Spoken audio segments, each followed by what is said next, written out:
Hello everyone. I think it was last Friday or last 2 Fridays I went to university and had this sharing session about entrepreneurship and digital marketing. So before that, I got a list of 40 set of questions, but I couldn't answer all of them back then because we were rushing after time and there was just so many questions from the floor that I had to answer. So I thought of starting this video series so I could slowly answer them one by one. So today I'm going to cover five of them, right? So let's have a look at what some of the questions are. So the first question that I have here is digital marketing important in every different kind of nature business? I'm assuming that's business nature. So yes, I think yes, of course. So if your service is about like making your service discoverable online, so then your digital marketing goal is probably to get people to book appointments with you rather than to purchase that service directly from you. If you're doing B2B, maybe you're working more on different platforms, like maybe you're focusing more on LinkedIn, working with a certain type of websites as compared to advertisement on Facebook, its own on its own, like a consumer product. So I would say yes, it is important because every business, no matter what business you run, you would be needing either brand awareness or some sort of a lead generation so that you can convert them into sales. Great. So I hope that answers that question. So the second question that I have here: what are the challenges of doing a startup company and how to overcome it? Wow, this is such a big question on its own.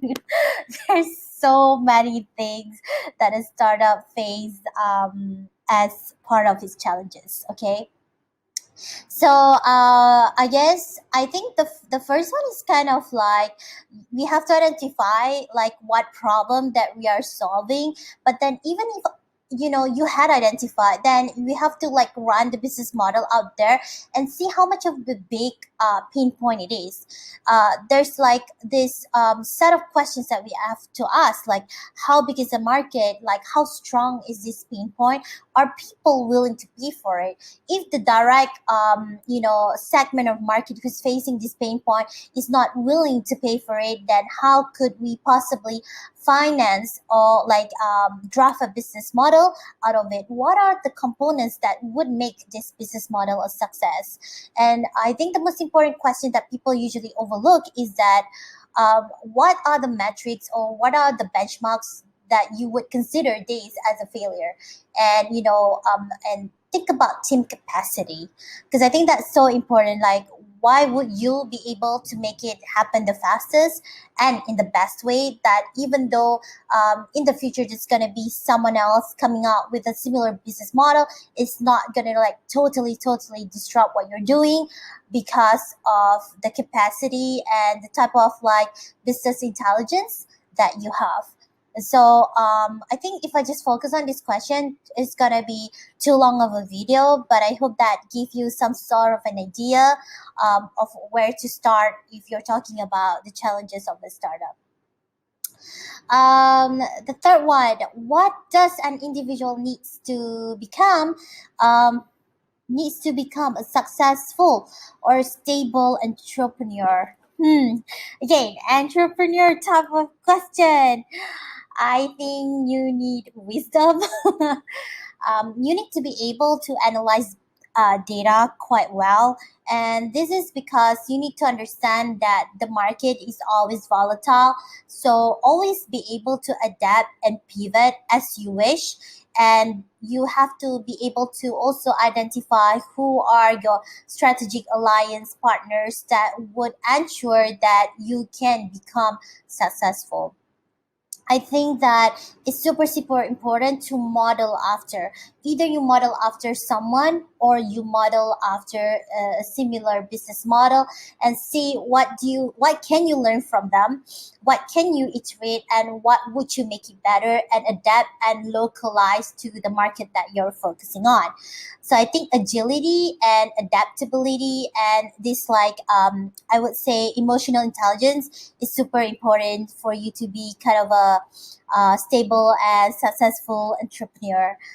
But most of all, I think that focus on the right type of problems and be smart enough to separate what is a distraction and what is a pain point that you should focus on solving.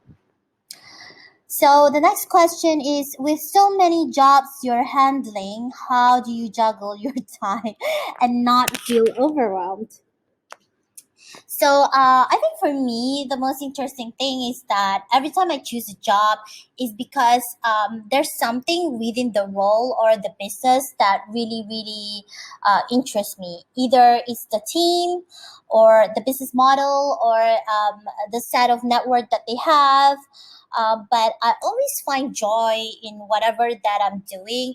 And as soon as I don't feel like, this is something that I want to stay up for, or rather that I really start to feel that a work is just a matter of work, going to office and just getting it done, I would usually depart.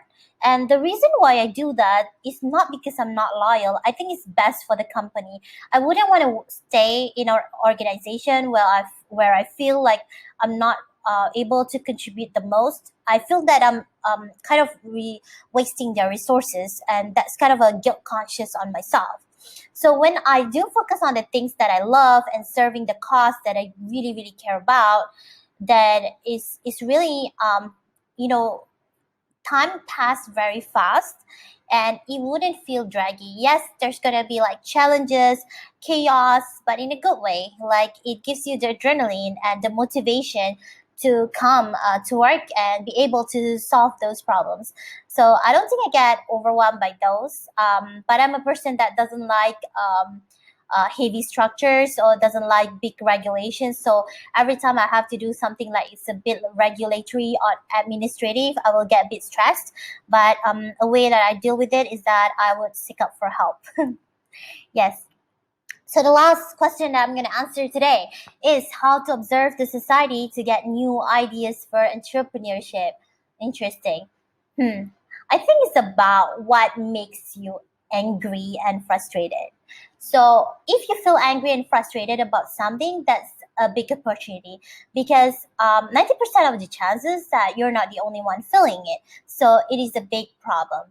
If you focus so hard, like assuming that something is a problem, but there's a solution out there that people are not so frustrated about it, then probably it's not a big problem. So when you have ideas for entrepreneurship, look at the angle of what you want to do, right? But it doesn't have to be something totally novel, but you have to at least like solve certain issues. Either you improve the services aspect, or you improve in terms of the user experience, or you improve in terms of the product itself. So I think you look at the people that you care about. Can you relate to these people? And then look at what frustrates them and what brings them most pain. So from there, a lot of ideas could be born from there. So yeah, so that's the 5 questions that I will answer in this session. I will continue with the rest of the 35. I hope that you get to learn something from here. And if you have any feedback or similar situations, similar ideas, please drop. I would love to like continue this discussion on. Thank you.